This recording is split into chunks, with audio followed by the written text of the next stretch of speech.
Hi, welcome back to the Harpreet Singh Show, and you're watching Tania's Truth Talk. Before the commercial break, we were speaking with a girlfriend of mine. Her name is Victoria. She was a headliner, veteran, exotic dancer for over 10 years. She is now out of exotic dancing for 4.5 years, but it took her many years to get out. She's here today sharing her story with you and warning people against exotic dancing. So, before the commercial break, I wanted to ask you this one question that was kind of popped out to me. Before the commercial break, you said that you have no regrets of being in exotic dancing. How could that be? Well, actually, I just want to rephrase that, of what I meant. I have no regrets in the respect of who I am as a person today. So obviously, it's a part of what's shaped me. As a person. But I would never, if I was to do it all over again, I would never take that path. Never. And I would never encourage others to take that path. How has that exotic dancing affected you in a way of building healthy, normal relationships, even with men? Has it jaded your vision of men? Oh, huge. Trust issues, complete trust issues. Well, you have guys coming into the bar and wearing wedding rings, throwing money at you, trying to buy you for a night. How can you not have trust issues with that? The majority of men were married too, going into these strip clubs? I don't know. A lot of them had girlfriends. Some of them would go to the point of showing you pictures of their own children and pictures of their wife. Oh, yes. Yes. These men in the strip clubs. Yes. How did it affect you? You mentioned to me before that when you were in the strip club back in Alberta, there were times that these guys were throwing money on the stage and they were calling you these vile names. How does one block that out? I think it just comes with practice. It's like anything, you get it's like you get up there, you're numb towards what you're doing, you hear what they're saying, but I just think to myself, and this is the way I looked at it, is I kept myself in great shape to the point where they would never, to the point where I thought I was so confident in the way I looked when I was on stage, right, that far as I was concerned, they couldn't pick me apart to break me down that way. So I always thought, well, you know what, you'd only wish you'd have a girl like me. So that was my way of coping with the comments and whatever, right? So I just keep it coming, give me the money, that's all I wanted. But then you would be on stage and you'd work a shift and you would be dancing and smiling and stuff, but when you would go home, let's say go back to the hotel room, even go to the hotel room on the road, what was your life like when you would come off the stage? Obviously the comments, you hear them, you get numb to them as well. However, but when you would go back to your hotel room, what were you feeling? A lot of times not very good. I'd ask myself, why do I do this? Why do I put myself through this? I need to get out of here. I'm lonely, I'm by myself, no relationship, friends have moved on, just all these feelings. Right. But for whatever reason, I'd book another week and then I'd go again and do it.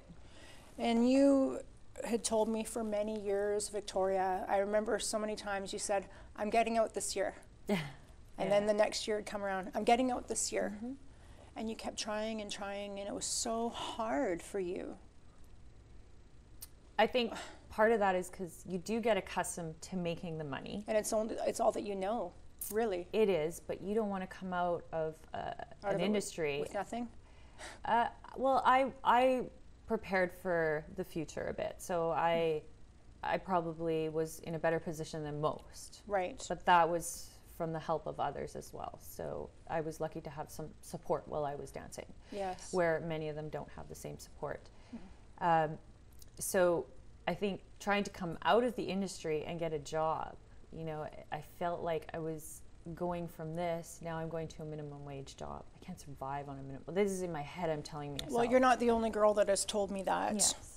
They've said, how am I going to survive? How am I going to make money? And I say, but you know what? This is actually what people do. They go to work every day. They Yep. budget. And a lot of these dancers, they don't know how to budget. I couldn't tell you the first thing about making a budget. I mean, I'm smart that way, like I'm smart with my money, but I still couldn't, I never wanted to budget. I never wanted to know how much money I spent and whatever. But I think what it comes down to too, though, is making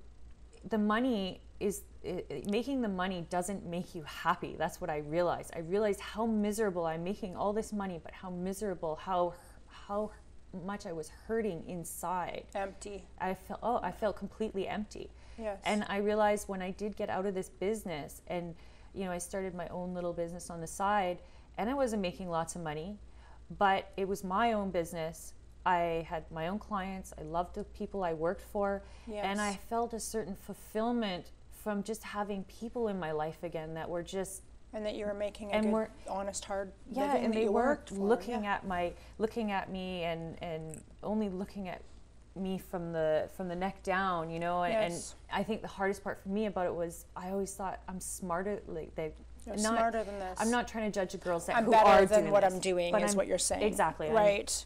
So you had mentioned to me that you have your parents are actually believers in Jesus Christ, and your brother is too. Yes, my brother is. He's a Christian, yes. So how has that affected you in the aspect that, I'm a woman of faith, I'm certain that they've been praying for you all these years. Yes, my brother and his has wife any of that, have been. has the Lord rubbed off on you at all with... Well, I can say that I'm not a person who goes to church. I'm not saying I'm not a believer. I've just never been exposed to that life, except my brother. However, and me. Yes, this is true. Yeah. And so all I can say is there are a lot of things, or I'm not sure what you call them in the Bible.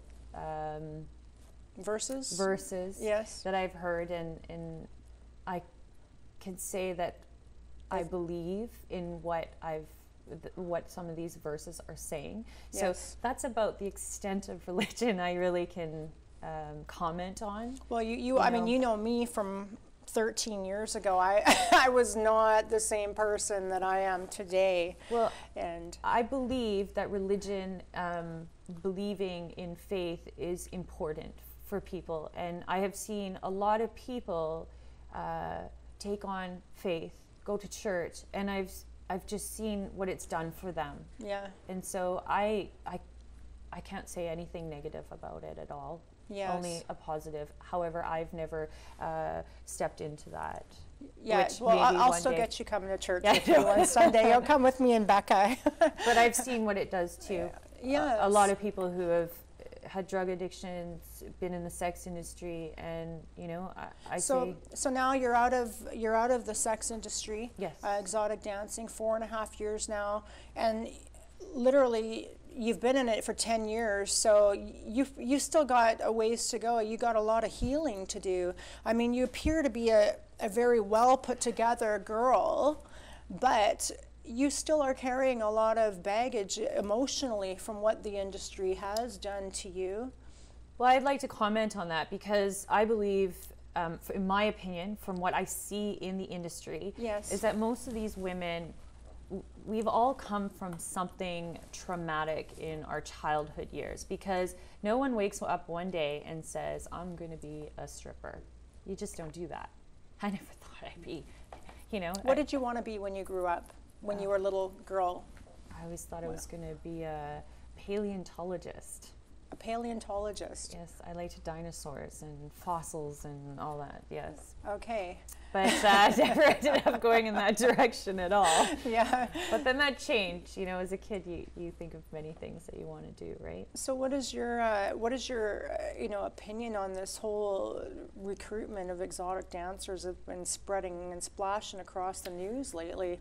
I was actually disgusted when I read it. I thought, wow, this is about the owners making money, and I couldn't even think on a political level that this would even be allowed. Yeah, I Yes. was just astonished. Yes. I mean, I knew that there were lots of girls getting visas to come into the country to work as dancers, but now Well, I guess what's happened is they've stopped giving the visas because a lot of the girls that were coming in on these exotic dancer visas were being recruited into human trafficking, where their passports were being taken and they were being forced into human trafficking.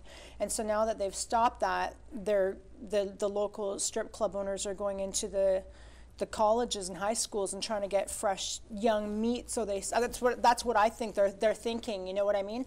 And I just personally think it's wrong. But you know what? I thank you for coming on the show today and sharing your story. I mean, it's very brave of you to do that. So thank you for coming on the show, Victoria. Well, thank you for having me. You're welcome.